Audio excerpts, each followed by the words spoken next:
দেখুন, বাড়িতে থাকা কোন জিনিসগুলি আপনাদের জীবনে কি প্রভাব ফেলে থাকে সেই বিষয়ে জানার চেষ্টা করব।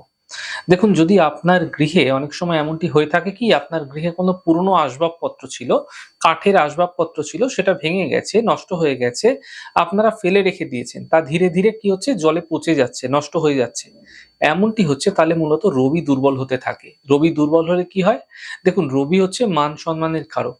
তাই সমাজে যে মান-সম্মান, যে খ্যাতি-প্রতিপত্তি সেটা কিন্তু ধীরে, ধীরে কম হতে দেখা যায়। তাই যদি আপনার গৃহে এরকম কাঠের আসবাবপত্র পচে যাচ্ছে, জল লেগে পচে যাচ্ছে, সেগুলো রেখে দিয়েছেন, যেগুলো আপনাদের ক্ষেত্রে আবর্জনার স্তূপ তৈরি করছে শুধুমাত্র, সেগুলোকে সরিয়ে ফেলার চেষ্টা করুন। নোংরা জল অনেকের গৃহেই দেখা যায় ছাদের উপরে একটা টব রেখে দিয়েছে অথবা একটা বালতি রেখে দিয়েছে, তার মধ্যে নোংরা জল দীর্ঘদিন ধরে জমছে। আপনার বাস্তুতে যদি এরকমটি হচ্ছে তাহলে দুর্বল চন্দ্রের প্রভাব আপনার জীবনে বৃদ্ধি পেতে দেখতে পাবেন এবং চন্দ্র যেহেতু মনের কারক তাই মনের ওপর খারাপ প্রভাব ফেলতে দেখা যাবে। মানসিক অস্থিরতাও ভীষণভাবে বৃদ্ধি করতে দেখতে পাবেন। ছাদের মধ্যে যদি কোনো ছিদ্র হয়ে যাচ্ছে বা পাইপ লাইনে কোনো ছিদ্র হয়ে যাচ্ছে, এমন ক্ষেত্রে দুর্বল মঙ্গলের প্রভাব বৃদ্ধি পেয়ে থাকে। অশুভ মঙ্গলের প্রভাব বৃদ্ধি পেয়ে থাকে। এমন ক্ষেত্রে অনেক শত্রুর সংখ্যা আপনার জীবনে বৃদ্ধি পেতে পারে। শুকনো বা মরা গাছ অনেকের গৃহেই কিন্তু দেখা যায়। বিশেষত তুলসী গাছ অনেকের গৃহে রাখা থাকে। মারা গেছে তুলসী গাছ, শুকিয়ে গেছে, এরকম থাকতে দেখা যায়। হঠাৎ করে মরে গেছে কোনো গাছ, শুকিয়ে গেছে, ধীরে, ধীরে জল না দেওয়ার ফলে এমনটি অনেক সময় হয়ে থাকে। এমন ক্ষেত্রে বুধ গ্রহটি ধীরে, ধীরে দুর্বল হতে থাকে। যদি এরকমটি হচ্ছে তাহলে দেখবেন আপনার জীবনে যেকোনো ক্ষেত্রে উন্নতি বাধাপ্রাপ্ত হবে।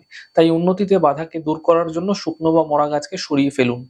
পুরনো বা ছেঁড়া কোনো জুতো যদি গৃহে রেখেছেন, বহুদিন যাবৎ রয়েছে সেটি, তাহলে জানবেন শনির দুষ্প্রভাব আপনার জীবনে বৃদ্ধি পাচ্ছে। এতে ব্যবসায়িক ক্ষেত্রে সমস্যা ক্রমাগত লেগে থাকতে দেখতে পাবেন। সমস্যা শেষ হতে চাইবে না। একটার পর একটা সমস্যা চলতেই থাকবে। ছেঁড়া কাপড় অনেকের গৃহেই থাকে। আপনাদের ব্যবহৃত ছেঁড়া কাপড়, বস্ত্র আপনারা গৃহে রেখে দেন, যা আপনার প্রয়োজন নেই। এতে ধীরে, ধীরে দুর্বল শুক্রের প্রভাব আপনার জীবনে বৃদ্ধি পেয়ে থাকে। জীবনে ভোগ বিলাসিতা কে দেয়? শুক্র দেয়। তাই শুক্র যদি দুর্বল হচ্ছে ক্রমশ, তাহলে আপনারা ভোগ বিলাসিতার থেকে আপনারা কিন্তু আপনাদের জীবনকে দেখবেন সব দূর হয়ে যাচ্ছে। অপরিষ্কার মন্দির বা মন্দিরের যে অংশ, সেই জায়গাটি মূলত বৃহস্পতির অধিকারে থাকে। বৃহস্পতি জায়গাটির মালিক বা এই জায়গাটির কন্ট্রোলার। তাই আপনার গৃহে যদি মন্দিরটি অপরিষ্কার হয়ে রয়েছে, নোংরা হয়ে রয়েছে, তাহলে জানবেন বৃহস্পতির দুষ্প্রভাব আপনার জীবনে বৃদ্ধি পাচ্ছে। জীবনে শান্তি এবং সম্প্রীতি দুটোই আপনার জীবনে হারিয়ে যেতে দেখতে পাবেন। যদি দেখছেন আপনার গৃহে কোনো ইলেকট্রনিক্স এর বস্তু রয়েছে কিন্তু ইলেকট্রনিক্স এর বস্তুগুলো খারাপ হয়ে রয়েছে, অব্যবহৃত হয়ে পড়ে রয়েছে, বহুদিন ধরে ফেলে রেখেছেন, আপনার জীবনে কিন্তু রাহু খারাপ ফল দেবে।